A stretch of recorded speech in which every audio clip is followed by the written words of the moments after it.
إن الحمد لله نحمده ونستعينه ونستغفره ونؤمن به ونتوكل عليه ونعوذ بالله من شرور أنفسنا ومن سيئات أعمالنا من يهده الله فلا مضل له ومن يضلله فلا هادي له وأشهد أن لا إله إلا الله وحده لا شريك له وأشهد أن محمدا عبده ورسوله يا أيها الذين آمنوا اتقوا الله حق تقاته ولا تموتن إلا وأنتم مسلمون يا أيها الناس اتقوا ربكم الذي خلقكم من نفس واحدة وخلق منها زوجها وبث منهما رجالا كثيرا ونساء واتقوا الله الذي تساءلون به والأرحام إن الله كان عليكم رقيبا يا أيها الذين آمنوا اتقوا الله وقولوا قولا سديدا يصلح لكم أعمالكم ويغفر لكم ذنوبكم ومن يطع الله ورسوله فقد فاز فوزا عظيما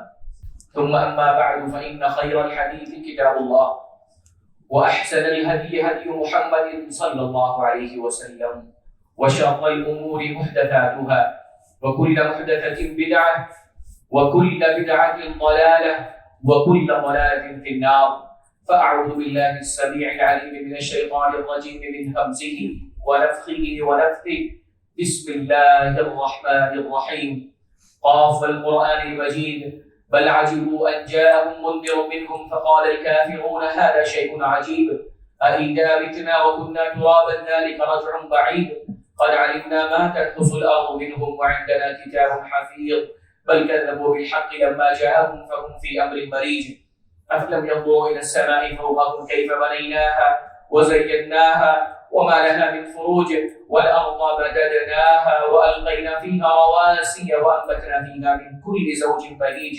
تبصرة وذكرى لكل عبد منيب ونزلنا من السماء ماء مباركا فأنبتنا به جنات وحب الحصيد والنخل باسقات لها طلع نضيد رزقا للعباد وأحيينا به بلدة ميتا كذلك الخروج كذبت قبلهم قوم نوح وأصحاب الرس وثمود وعاد وفرعون وإخوان لوط وأصحاب الأيكة وقوم تبع كل كذب الرسل فحق وعيد أفعينا بالخلق الأول بل هم في لبس من خلق جديد وقال تبارك وتعالى في مقام آخر يا أيها الذين آمنوا اتقوا الله ولتنظر نفس ما قدمت لغد واتقوا الله إن الله خبير بما تعملون. معزز حاضرین جمعہ، دینی و ملی بھائیوں، نوجوان دوستوں، بزرگوں،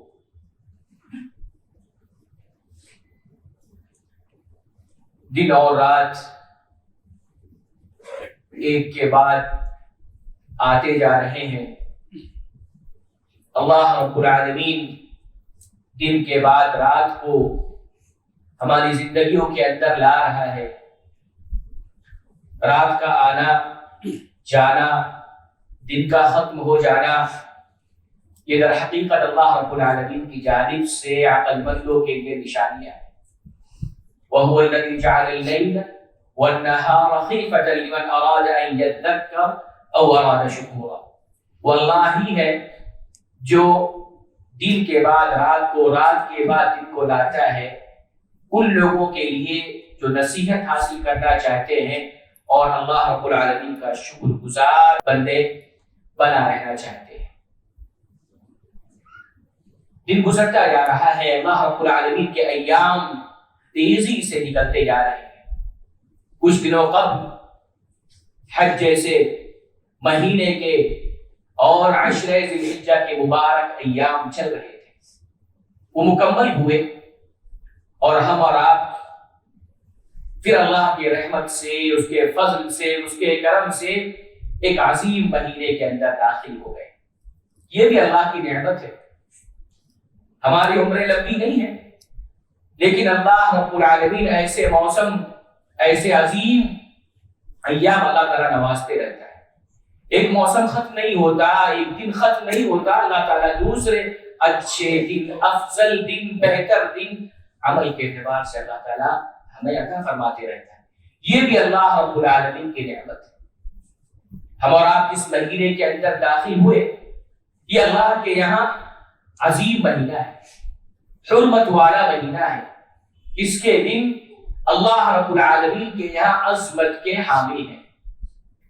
اللہ رب العالمین نے قرآن کریم کے اندر اس مہینے کا اور اس دن کا تذکرہ کرتے ہوئے فرمایا ان عدت الشہور عند اللہ 12 شہرا فی کتاب اللہ یوم خلق السماوات والارض منها 4 حرم, کہ اللہ کے نزدیک جن مہینوں کی جو تعداد ہے وہ 12 ہے. ان عدت الشہور عند اللہ 12 شہرا فی کتاب اللہ, اللہ کی کتاب کے اندر اس وقت سے جس وقت سے اللہ رب العالمین نے آسمان اور زمین کو پیدا کیا, منها 4 حرم. یہ 12 کے 12 مہینے برابر نہیں ہیں. کچھ مہینے ایسے گئے جو عظمت کے اعتبار سے حرمت والے ہیں. منها 4 حرم, 4 مہینے اللہ کے یہاں حرمت والے ہیں. ذالک الدین القیم, یہ اللہ رب العالمین کا دین ہے, ٹھوس دین ہے. فلا تظلموا فیہن انفسکم, اللہ تعالیٰ اپنے بندوں کو مخاطب کرتے ہوئے کہتے ہیں کہ ان دنوں کے اندر, ان ایام کے اندر, ان مہینوں کے اندر اپنی جانوں پر ظلم نہ کرو. 4 مہینے حرمت والے, عظمت والے کون سے ہیں؟ اللہ کے نبی صلی اللہ علیہ وسلم کی حدیث جو کہ ابو بکر رضی اللہ تعالیٰ عنہ سے مروی ہے حجۃ الوداع کے موقع پر, اس کے اندر اس کی تفصیل اللہ کے نبی صلی اللہ علیہ وسلم نے فرمایا ہے. اللہ کے نبی صلی اللہ علیہ وسلم خطبنا رسول اللہ صلی اللہ علیہ وسلم فی حجتہ, ابو بکر رضی اللہ تعالیٰ عنہ کہتے ہیں کہ اللہ کے نبی صلی اللہ علیہ وسلم نے ہمیں حج کے موقع پر خطبہ ارشاد فرمایا. اللہ کے نبی صلی اللہ علیہ وسلم نے فرمایا ان الزمان قد استدار كهيئته يوم خلق السماوات والارض, زمانہ وقت اسی جگہ پر گھوم کر آ گیا جس طریقے پر اللہ رب العالمین نے اس کو پیدا کیا تھا, مہینوں کو پیدا کیا تھا. جاہلیت میں لوگ ایام کو, مہینوں کو آگے پیچھے کر دیا کرتے تھے اپنی مصلحت کے لیے, اپنے فائدے کے لیے, اپنی جنگ کے لیے, اپنے قتال کے لیے اس کو آگے پیچھے کر دیا کرتے تھے. اللہ کے نبی نے حجۃ الوداع کے موقع پر خطبہ ارشاد فرماتے ہوئے کہا اللہ رب العالمین نے جس خلقت پہ, جس پیدائش پر آسمان اور زمین اور ان مہینوں کو پیدا کیا تھا, زمانہ لوٹ کر اسی طرف آ گیا. السنۃ 12 شہرا, سال 12 مہینے کا ہوتا ہے اور اس کے اندر اللہ کے نبی صلی اللہ علیہ وسلم فرمایا منها 4 حرم, 4 مہینے ایسے ہیں جو حرمت والے. 3 متوالیات, 3 مہینے ایسے ہیں جو کنٹینیو آنے والے ہیں. ذی القعدہ, ذی الحجہ و محرم, یہ 3 مہینے کنٹینیو حرمت والے ہیں, عظمت والے ہیں. اس کے بعد اللہ کے نبی فرماتے ہیں چوتھا مہینہ جو ہے وہ شہر رجب الذی بین الجمادی و شعبان, رجب کا مہینہ جو جمادی الاولی اور شعبان, یہ رمضان کی ایک مہینہ پہلے, اس کے پہلے جو آتا ہے رجب, وہ مہینہ ہے. گویا کہ اللہ کے نبی صلی اللہ علیہ وسلم نے بھی اس کی عظمت, اس کی حرمت کیا یہ بیان فرما دی کہ محرم ایک عام مہینہ نہیں ہے. جس مہینے میں ہم داخل ہو گئے, جس کی 3 تاریخ آج ہے, ہم اور آپ داخل ہو گئے, یہ اللہ کے نزدیک انتہائی عظمت والا, حرمت والا کیا یہ مہینہ ہے. اسی لیے اللہ رب العالمین نے فرمایا وَمَن يُعَظِّمْ حُرُمَاتِ اللَّهِ فَهُوَ خَيْرٌ لَهُ عِندَ رَبِّهِ.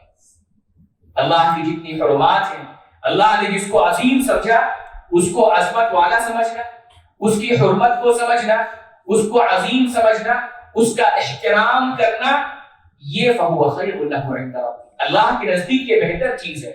اللہ کے جتنے شعائر ہیں, جتنی نشانیاں ہیں, جتنے ایام ہیں, اللہ نے جس طریقے سے اس کی عظمت کو بیان کیا, انسان اپنے دل کے اندر اس کی عظمت کو اسی طریقے سے سمجھے, یہ انسان کے لیے بہتر ہے. اور یہ دلوں کا تقویٰ اسی وجہ سے, اسی فَإِنَّمَا مِنْ الْقُلُوبِ, یہ انسان کے دل کا تقویٰ ہے. آج شعائر, انسان جو علامات ہے دین کی, اسلام کی اور دین حق کی, اس کو انسان اپنے دل کے اندر اس کی عظمت سمجھے, یہی طرح حقیقت تقویٰ ہے. نماز ہے, روزہ ہے, حج ہے, داڑھی ہے, اسی طریقے سے نکاح اور طلاق کے جو احکام ہے اس کا استحضاء نہ کرے, اس کی تعظیم کرے, یہ تقویٰ القلوب ہے, دلوں کا تقویٰ ہے. اس مہینے کی حرمت کے حوالے سے یہی کافی ہے کہ اللہ رب العالمین نے اس کو اپنا مہینہ قرار دیا. عظمت کسی بھی چیز کی اگر رب کی طرف ہو جائے، اللہ کی طرف ہو جائے، تو یقین جانیے کہ اس کی عظمت، اس کی حرمت کا کیا کہنا ہے۔ اللہ کے نبی صلی اللہ علیہ وسلم، ابو ذر رضی اللہ تعالیٰ عنہ کی روایت ہے، سألت النبی صلی اللہ علیہ وسلم، ابو ذر رضی اللہ تعالیٰ عنہ کہتے ہیں کہ میں نے نبی علیہ الصلوۃ والسلام سے سوال کیا، ای اللیل خیر و ای الاشہر افضل، رات کا کون سا حصہ بہتر ہے، افضل ہے، اور مہینوں میں کون سا مہینہ افضل ہے۔ اللہ کے نبی صلی اللہ علیہ وسلم فرماتے ہیں خیر اللیل جوف، کہ رات کا بہترین حصہ آخری والا حصہ ہے۔ رات کے 3 حصے کر دیجئے، اس کا جو آخری حصہ ہوگا وہ بہترین حصہ ہوگا۔ اللہ تعالیٰ آسمان دنیا پر نزول فرماتا ہے، بندوں کی آرزوؤں کو، ان کی دعاؤں کو اللہ رب العالمین اس وقت کیا ہے سنتا ہے، جیسا کہ ابو ہریرہ رضی اللہ عنہ کی حدیث ہے۔ اللہ تعالیٰ کہتا ہے کون دعا کرنے والا ہے، مجھ سے دعا کرے، وہ اس کی دعا قبول کر لو، یہ اسی وقت ہوتا ہے۔ اللہ تعالیٰ کہتا ہے کون مغفرت مانگتا ہے، میں اس کو کیا ہی بخش دوں، من یدعونی فاستجیب لہ۔ اللہ تعالیٰ مالک الملک ہے، اللہ تعالیٰ آسمان دنیا پر نزول فرما کر یہ کہتا ہے، یعنی اس کی عظمت بہت زیادہ بڑی ہے۔ اور مہینوں میں کون سا مہینہ افضل ہے؟ ابو ذر رضی اللہ عنہ کی روایت اللہ کے نبی صلی اللہ علیہ وسلم کی زبان مبارک سے یہ بتلاتی ہے کہ شہر اللہ، کہ اس شہر، وہ مہینہ الذی تدعونہ المحرم، جس کو تم محرم کے نام سے پکارتے ہو، شہر اللہ، اللہ رب العالمین کا مہینہ ہے، یعنی کہ یہ حرمت والا مہینہ ہے، اللہ کا مہینہ ہے، عظمت والا مہینہ ہے۔ اسی لیے اس مہینے کے اندر اللہ نے خصوصیت کے ساتھ گناہ سے روکا ہے۔ اللہ کے نبی صلی اللہ علیہ وسلم نے اس کی عظمت کے حوالے سے یہ بیان کرنا چاہا، عام دنوں میں اگر ہم گناہ کرتے ہیں، اشہر حرم، حرمت والے مہینوں کے علاوہ تو معاملہ تھوڑا سا ایسا ہے کہ اتنا زیادہ سنگین نہیں ہے، گناہ تو اس میں ہی بچنا چاہیے، لیکن اگر کوئی ان مہینے کے اندر جو حرمت والے ہیں اس کے اندر اگر گناہ کرتا ہے تو یہ سنگینی کے اعتبار سے کیا کیسا ہے، اللہ نے اس کو حرمت والا قرار دیا۔ جنگ نہیں کرنا، قتال نہیں کرنا، اختلاف نہیں کرنا، گناہ سے اپنے آپ کو ہر درجہ بچاتے رہنا ہے، یہی اس کی حرمت کا کیا یہ تقاضا ہے۔ اس کی عظمت کا تقاضا یہ ہے کہ انسان اس مہینے کے اندر انتہائی طور پر کیا یہ سنجیدہ ہو جائے۔ اسی بنا پر اللہ کے نبی صلی اللہ علیہ وسلم نے اس کی عظمت کے حوالے سے اور ایک چیز بیان کیا، آپ روزہ رکھتے ہیں، روزہ رکھنا، روزے کے حوالے سے بھی اس مہینے کو دیکھا جائے تو اس مہینے کی عظمت اور زیادہ کیا یہ بڑھ جاتی ہے۔ اللہ کے نبی صلی اللہ علیہ وسلم کی حدیث ہے، صحابی رسول ابو ہریرہ رضی اللہ تعالیٰ عنہ فرماتے ہیں کہ افضل الصلاۃ بعد الصلاۃ المکتوبۃ صلاۃ اللیل، فرض نماز کے بعد سب سے بہتر، سب سے افضل نماز انسان کی اس وقت جب آدمی تنہائی میں ہو، رات میں ہو، لوگ بستروں پر، نرم گداز بستروں پر نیند کی آغوش میں ہو، خواب خرگوش میں مبتلا ہو، انسان اللہ کے لیے اٹھے اور اس کے بعد اللہ رب العالمین سے مناجات کرے، رات کی نماز پڑھے، تہجد کی نماز پڑھے، یہ سب سے افضل ہے۔ اس کے بعد روزوں کے حوالے سے اللہ کے نبی صلی اللہ علیہ وسلم افضل الصیام بعد رمضان شہر اللہ المحرم، رمضان مبارک کے بعد سب سے افضل، سب سے بہتر روزہ رکھنے کا جو عمل ہے وہ محرم کا ہی مہینہ ہے۔ یعنی گویا کہ محرم کے مہینے کی افضلیت روزوں کے حوالے سے بھی کیا یہ بڑھ جاتی ہے کہ رمضان کے بعد سب سے افضل مہینہ یہی مہینہ ہے روزہ رکھنے کے حوالے سے۔ لہذا معلوم یہ پڑا کہ ہم جو مہینے میں داخل ہوئے ہیں یہ مہینہ حرمت والا ہے، اللہ رب العالمین کے نزدیک، نبی علیہ الصلوۃ والسلام کی زبان مبارک سے۔ یہ مہینہ جب ہم نے پا لیا، اللہ کا انعام جب ہم پر ہو گیا، اللہ نے ہماری عمر اتنی لمبی کی کہ اللہ نے ہمیں یہ موقع دیا۔ یقین جانیے اللہ رب العالمین کی جانب سے اس نعمت کا مل جانا، ایک دن کا مل جانا بہت بڑی نعمت ہے۔ انسان اس کے اندر نیک عمل کر کے اپنے درجات کو بلند کر سکتا ہے، اس سے بڑی نعمت اللہ کی توفیق کا مل جانا، اس سے بڑی نعمت کوئی اور چیز نہیں۔ جب ہم اس نعمت کو پا لیے تو ہمارے لیے کرنے کے کیا کام ہے، اس حوالے سے چند باتیں رکھنی۔ سب سے اہم چیز، جب اللہ نے ہمیں یہ نعمت دے دی تو انسان کو چاہیے، ہمیں اور آپ کو چاہیے کہ اپنا محاسبہ کریں۔ آدمی دیکھے جتنی زندگی گزر گئی اور جتنی ہم جس طریقے سے زندگی آگے بڑھتے جا رہی ہے، ہم دار البقاء، دار الفنا، فنا ختم ہونے والی دنیا سے آگے بقا والی باقی رہنے والی دنیا کی طرف کیا آگے جا رہے ہیں. ہم نے اپنا محاسبہ کیا یا نہیں کیا؟ محاسبہ کرتے رہنا چاہیے. اللہ رب العالمین نے سورہ حشر میں فرمایا یا ایھا الذین آمنوا اتقوا اللہ ولتنظر نفس ما قدمت لغد واتقوا اللہ ان اللہ خبیر بما تعملون. کہ وہ لوگوں جو ایمان لائے وہ اللہ کا تقوی اختیار کرو اور ہر شخص یہ دیکھے، ہر نفس یہ دیکھے ما قدمت لغد، کیا اس نے آگے کے لیے پیش کیا ہے، کون سے اعمال ہے جو اللہ کے سامنے وہ حاضر کرے گا. نیک ہے، نیک اعمال ہے تو ٹھیک ہے، برے اعمال ہیں تو وہ اس کا وبال اس پر ہوگا. وَلْتَنظُرْ نَفْسٌ مَا قَدَّمَتْ لِغَدٍ وَاتَّقُوا اللَّهَ، اللہ کا تقوی اختیار کرو، ڈرتے رہو. ان اللہ خبیر بما تعملون، جو کچھ تم کر رہے ہو اللہ تعالیٰ اس کو جاننے والا ہے. فَمَن يَعْمَلْ مِثْقَالَ ذَرَّةٍ خَيْرًا يَرَهُ وَمَن يَعْمَلْ مِثْقَالَ ذَرَّةٍ شَرًّا يَرَهُ. ذرہ برابر انسان نیکی کیا ہوگا اللہ کے یہاں دیکھ لے گا، اور ذرہ برابر اگر برائی بھی کیا ہوگا اللہ کے یہاں اس کو دیکھ لے گا. یوم تجد کل نفس ما عملت من خیر محضرا، خیر بھی کیا ہوگا اس دن اللہ تعالیٰ اس کے سامنے اس کو لا کر رکھ دے گا، اور اگر برا بھی کیا ہوگا وما عملت من سوء تود لو ان بینها وبینه، انسان پچھتائے گا کہ اس کے سامنے یہ چیزیں دور ہو جائے، لیکن ایسا ہونے والا ہے. ہر شخص اپنا آگے محاسبہ کرے، ہر شخص اپنا محاسبہ کرے کہ کیا وہ اعمال کر رہا ہے، کس روٹ پہ، کس ڈگر پہ چل رہا ہے، کس راستے پر چل رہا ہے. موت حقیقت ہے.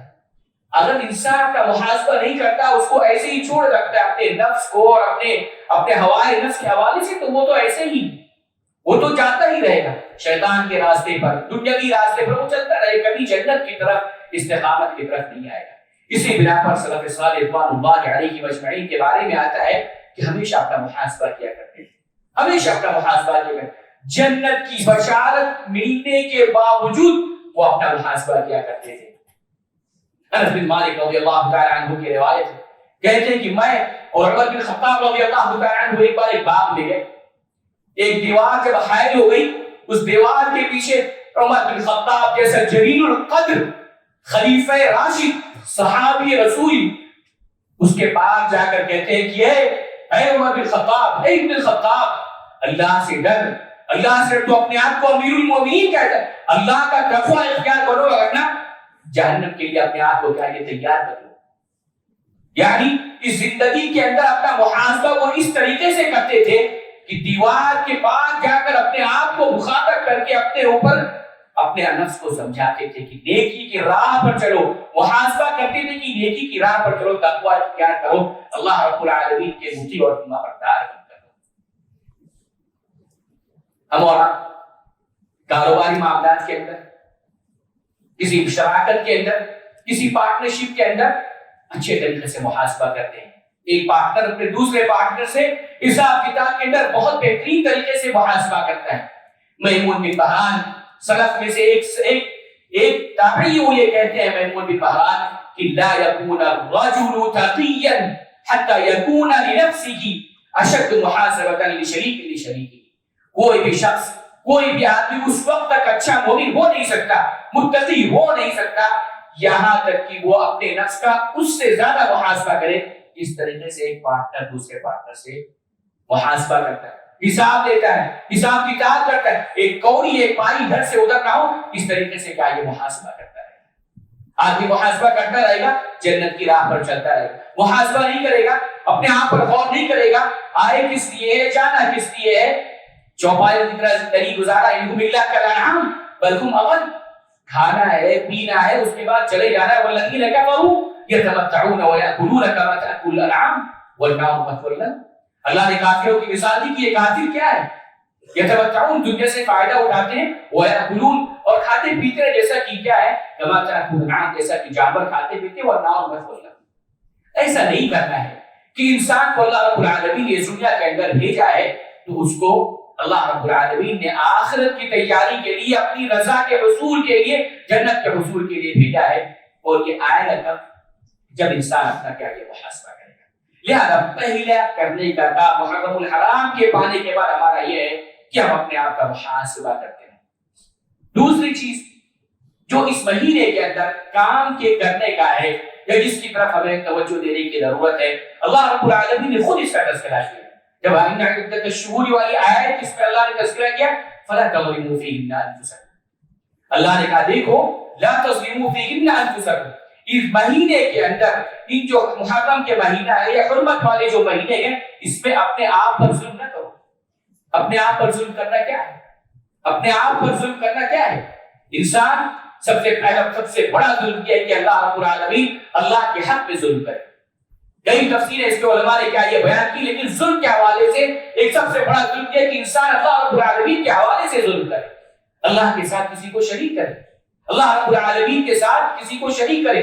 جو اختیار اللہ رب العالمین نے اپنے پاس رکھا ہے اس کو مخلوقات کو دے دے، یہ سب سے بڑا ظلم ہے۔ وَلَا تَظْلِمُوا فِيهِنَّ أَنفُسَكُمْ، ظلم کی ایک شکل یہ ہے کہ انسان اپنی زبان کو قابو میں نہ رکھے، جہاں چاہا جیسا چاہا جس کو چاہا بول دیا، گالی دے دیا، برائی کر دیا، غیبت کر دیا، چغلی کر دیا، یہ ساری چیزیں ظلم انفس، اپنے آپ پر کیا یہ ظلم کرنا ہے، معصیت کرنا، گناہ کرنا، اللہ کی نافرمانی کرنا، یہ ظلم کی بدترین شکل ہے۔ لا تظلموا فيهن انفسكم، مہینہ حرمت والا ہے، عظمت والا ہے، اللہ کے یہاں مقام والا ہے، لہذا انسان کو گناہ اس کے اندر نہیں کرنا ہے، اپنے آپ پر ظلم نہیں کرنا ہے کسی بھی حوالے سے، ہوائے نفس، خواہش نفسانی کے حوالے سے ہو، ظلم اللہ رب العالمین کی شان میں ہو، نبی علیہ السلام کی شان میں ہو، اور اس سے بڑا ظلم جو اپنے آپ پر آج بعض لوگ جو اپنے آپ کو اسلام کی طرف انتساب کرتے ہیں وہ بھی اپنے آپ پر کیا ظلم کرتے ہیں، سینوں کو پیٹ کر، جگر کو سینوں کو پیٹ کر، چہروں پر مار کر اپنے آپ پر کیا یہ ظلم کرتے ہیں اللہ کی، حالانکہ اللہ کے نبی صلی اللہ علیہ وسلم کی واضح حدیث ہے لیس منا من ضرب الخدود وشق الجیوب ودعا بدعوى الجاہلیہ، ہم میں سے نہیں ہے وہ شخص، ہم میں سے وہ شخص نہیں ہے جو اپنے سینوں پر مارے، اپنے چہرے پر مارے اور ماتم کرے اور جاہلیت کا کیا یہ دعویٰ کرے، وشق الجیوب گریبان کو پھاڑ دے اور اپنے چہرے پر کیا یہ مارتا ہے، لیس منا،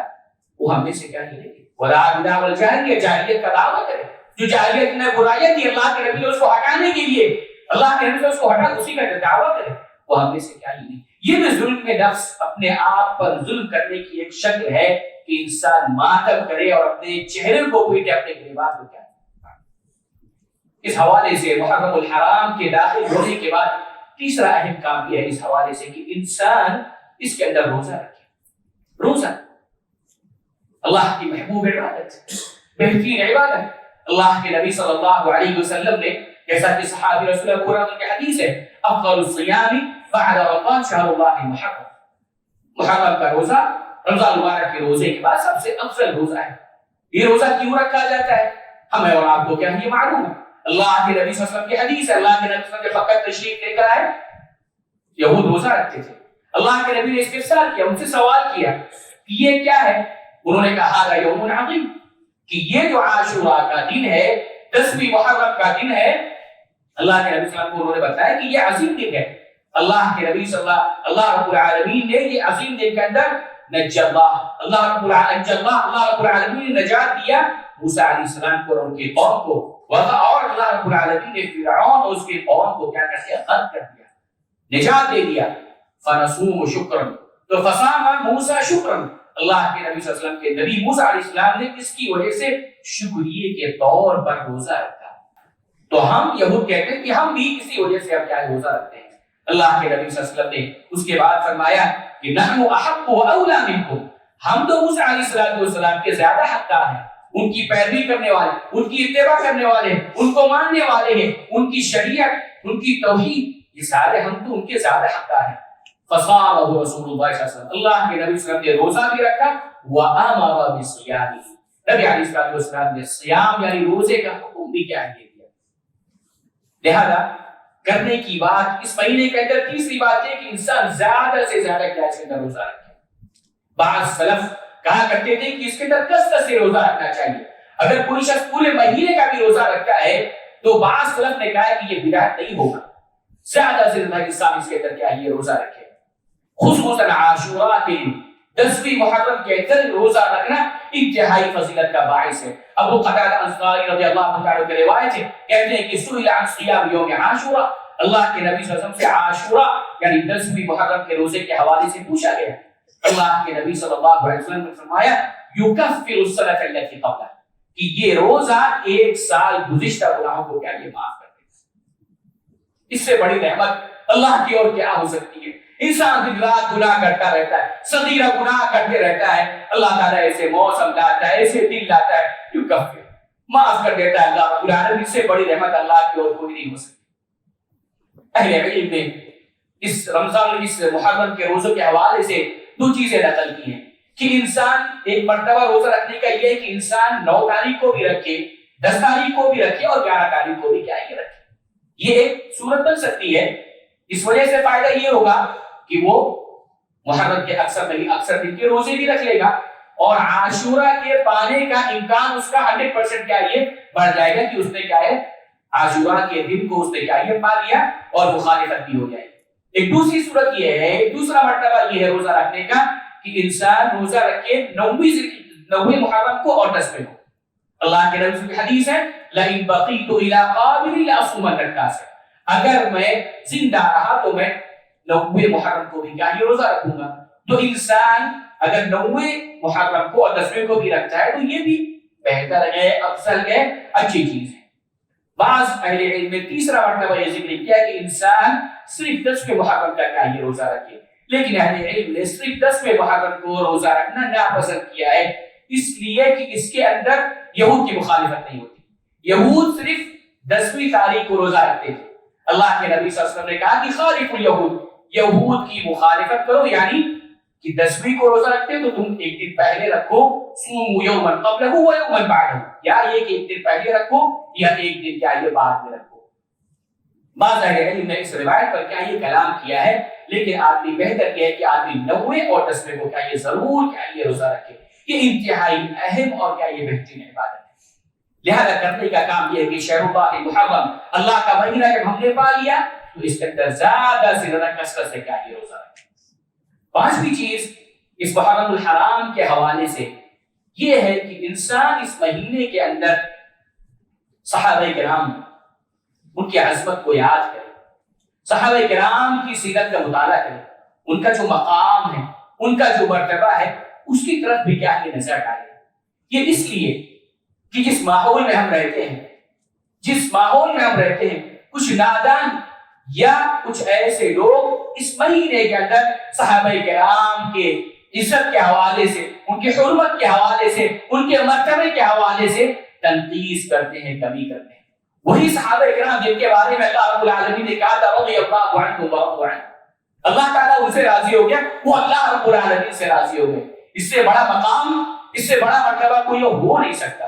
وہ صحابہ جنہوں نے اپنی جان لگا دی، اپنا مال لگا دیا، اپنا سب کچھ لگا دیا، ابو بکر صدیق رضی اللہ عنہ، عمر بن خطاب رضی اللہ عنہ، قربانیوں کی ایسی مثال، محبت کی ایسی مثال کی تاریخ ایسی مثال پیش کرنے سے قاصر، اپنا مال اللہ کے نبی صلی اللہ علیہ وسلم کی خدمت میں لا کر رکھتے تھے، پورے گھر کا اثاثہ لا کر رکھتے تھے۔ ایسی مثال ملنا مشکل ہے۔ اس کے بعد کوئی شخص نہیں کہ ابو بکر ویسے، عمر رضی اللہ عنہ ویسے، ان کی شان میں یہ، ان کی شان میں وہ، کسی صحابی کو ان سے بڑھا دینا اس سے بڑا ظلم اور کوئی نہیں ہے۔ رضی اللہ عنہ ورضوا عنہ فَإِنْ آمَنُوا بِمِثْلِ مَا آمَنْتُمْ بِهِ فَقَدِ اهْتَدَوْا، اگر ان کے مثل ایمان لاؤ گے فَقَدِ اهْتَدَوْا، تبھی تم ہدایت یافتہ ہوگے۔ صحابہ کرام جیسا روزہ، صحابہ کرام جیسی نماز، ان کی قربانی، ان کے جیسا عمل کسی نے آج تک نہیں دیکھا۔ ایسے جانثار، اپنی جان کو نچھاور کرنے والے، محبت کرنے والے ایسے صحابہ اور صحابیات اس روئے زمین نے نہیں دیکھا۔ اللہ کا انتخاب تھے، اللہ نے کچھ چوز کیا تھا، اللہ رب العالمین کا انتخاب تھے، اللہ کے نبی صلی اللہ علیہ وسلم کا انتخاب کیا۔ لہذا صحابہ کرام کی سیرت کے حوالے سے، اس حوالے سے بھی انسان کو پڑھنا چاہیے، ان کے تذکرے پڑھنا چاہیے، ان کی سیرت کا مطالعہ کرنا چاہیے، جبکہ اس دور کے اندر، ایسے فتنوں کے دور کے اندر، خود کچھ اپنے اندر بھی ایسے لوگ ہیں جو اس حوالے سے تشکیک پیدا کرنے کی، شک و شبہ پیدا کرنے کی کوشش کرتے ہیں، کسی بھی صحابی کے حوالے سے ہو شک و شبہ پیدا کرنے کی۔ لہذا ہمیں چاہیے کہ اس محرم حرام کے حوالے سے صحابہ کی، صحابیات کی سیرت کا مطالعہ کریں تاکہ ان کی عظمت، ان کا مقام، ان کا مرتبہ جو ہمارے دل کے اندر مزید راسخ اور کیا یہ ثابت ہو سکے۔ پانچواں کرنے کا کام ایسی مجلسیں جن پر تبرہ کیا جاتا ہے، جن مجلسوں کے اندر صحابہ کرام کو طعن و تشنیع کیا جاتا ہے، ایسی مجلسوں سے ہرگز دور ایسی مجلسوں میں ہر کس نہ رہتے اس سے کیا یہ دور رہے. اللہ رب العالمین نے قرآن میں کہا فلا تقعدوا معهم حتى يخوضوا في حديث غيره انكم اذا مثلهم. ایسی مجلس ہے جس کے اندر اللہ کے نبی صلی اللہ علیہ وسلم کے صحابہ پر یا ایسے منکرات یا ایسی چیزیں ہوتی ہیں. فلا تقعدوا معهم, اللہ رب العالمین نے کہا فلا تقعدوا معهم, ان کے ساتھ مت بیٹھو, ایسی مجلسوں میں مت بیٹھو. حتى يخوضوا في حديث غيره انکم اذا مثلهم, اگر ایسا کرو گے تم اس جیسے کیا یہ ہو جاؤ. لہذا اپنے عقیدے کی حفاظت, اپنے ایمان کی حفاظت, اپنی توحید کی حفاظت, اپنی سنت کی حفاظت اس دور کے اندر انتہائی طور پر کیا یہ ضروری ہے. فتنے اس طریقے سے انسان کے ایمان پر حاوی ہو رہے ہیں. ایک تو شبہات کا فتنہ ہے, ایک تو شہوات کا فتنہ ہے.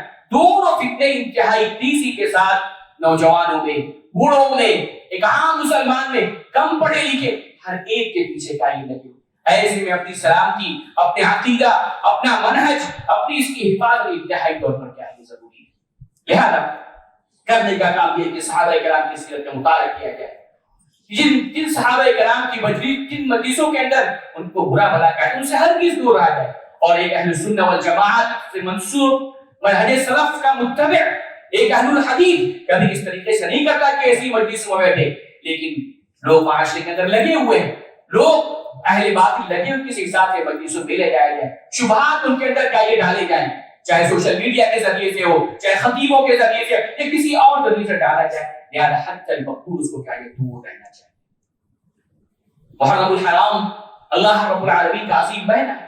عاشورہ یہ انتہائی ایک تاریخی مہینہ ہے, اور اللہ کے نبی صلی اللہ علیہ وسلم نے اور سلف نے اسی اعتبار سے محرم الحرام کو اسلامی سال کی ابتدا کا یہ قرار دیا. اس کی بھی عظمت ہے, اس کا بھی ایک پس منظر ہے.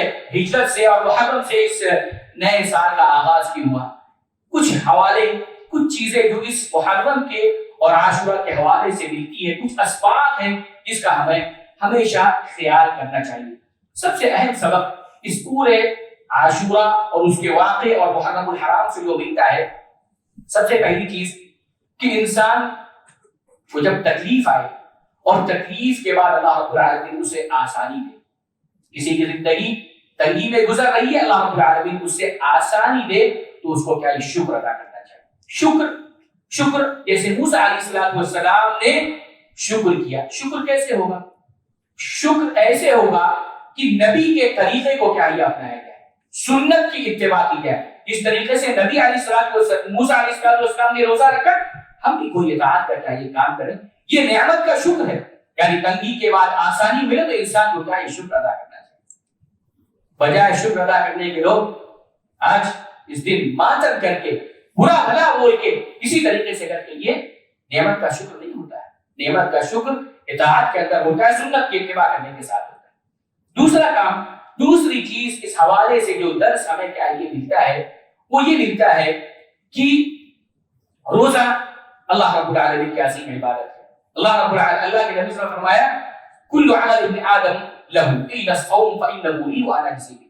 ہر عمل ابن آدم کا اس کے لیے, لیکن روزہ ایک ایسی عبادت ہے کہ وہ میرے لیے خاص, میں کہ اس کا کیا یہ بدلہ دینے والا. لہذا انسان کو اس مہینے کے اندر کیا یہ روزہ رکھنا چاہیے. ایک تیسری چیز اس حوالے سے ہمیں یہ بھی درس ملتا ہے کہ ظالم کتنا بھی ظلم کرے, کتنا بھی آگے بڑھ جائے, اس کی رسی اللہ رب العالمین ضرور کیا یہ پکڑتا ہے. ظالم کو اللہ رب العالمین ڈھیل ضرور دیتا ہے, لیکن ڈھیل دینے کے بعد ایک دن ایسا آتا ہے کہ اللہ رب العالمین اس کو کیا یہ پکڑے. یہ ایقان ہونا چاہیے, یہ یقین ہونا چاہیے. وقت کا کوئی بھی کتنا بھی طاقتور ہو, فرعون جیسا طاقتور اللہ رب العالمین نے ایک دن آیا کہ اللہ رب العالمین اس کو نیست و نابود کیا. ظالموں کو اللہ رب العالمین نیست و نابود کرے, کسی بھی حوالے سے ہو, جہالوی حوالے سے ہو, ملکی حوالے سے ہو, مقامی حوالے سے ہو, کسی اور حوالے سے ہو. یہ انسان کو, ایک مومن کو یہ ایقان رکھنا چاہیے کہ ظالم کو اللہ تعالیٰ مہلت دیتا ہے, چھوڑتا نہیں. عاشورہ اور محرم کے حوالے سے ایک درس ہمیں یہ بھی ملتا ہے, بات صحیح ہے کہ روایتوں میں آتا ہے کہ صحابہ کرام کس طریقے سے تربیت کرتے تھے اپنے بچوں. صحیح کی روایت ہے کہ عاشورہ کا روزہ جب رکھتے تھے, صحابہ کرام کے بارے میں آتا ہے وَنَحْنُ نُصَوِّمُ الصِّبْيَانَ الصِّغَارَ, ہم اپنے بچوں کو بھی روزہ رکھنے کو, چھوٹے بچے ہوتے تھے, صبیان ہوتے تھے, ہم ان کو بھی کیا روزہ رکھواتے تھے. اور جب وہ روتے تھے تو ہم ان کو کیا کرتے تھے, کھلونا دے کے بہلا دیا کرتے تھے. کھلونا دے کے بہلا دیا کرتے ہیں کہ ان کے اندر کیا یہ عادت آ جائے۔ ایمان، عمل، ان کی گہرائی صحابہ کرام اپنے بچوں کی تربیت کے حوالے سے بچپن ہی سے اس پر کیا لگ جایا کرتے ہیں۔ عبادت یہ ہے، اطاعت یہ ہے، عادات یہ ہے کہ بچپن سے وہ عادت لگے گی تو آگے جا کر اس کے لیے کیا ہوگی، آسان ہوگی۔ وَنَحْنُ نُصَوِّبُ الصِّغَارَ صِبْيَانًا، وہ لوگ کیا ہے یہ اس طریقے سے کیا کرتے ہیں۔ سوالے سے محرم اور عاشورہ کے حوالے سے ایک درس یہ بھی ملتا ہے کہ اللہ کے نبی صلی اللہ علیہ وسلم ہمارے لیے بہت زیادہ حدیث تھے، ہماری بہت خیر خواہی کرتے تھے۔ چھوٹا عمل اللہ کے نبی صلی اللہ علیہ وسلم اس کو ہمارے لیے بیان کرتے تھے کہ چھوٹا عمل کر کے بڑا فائدہ کیا یہ حاصل کرو۔ اور آخری درس اس حوالے سے ملتا ہے کہ اللہ رب العالمین کی رحمت بہت زیادہ وسیع ہے ہمارے لیے، سب کے لیے۔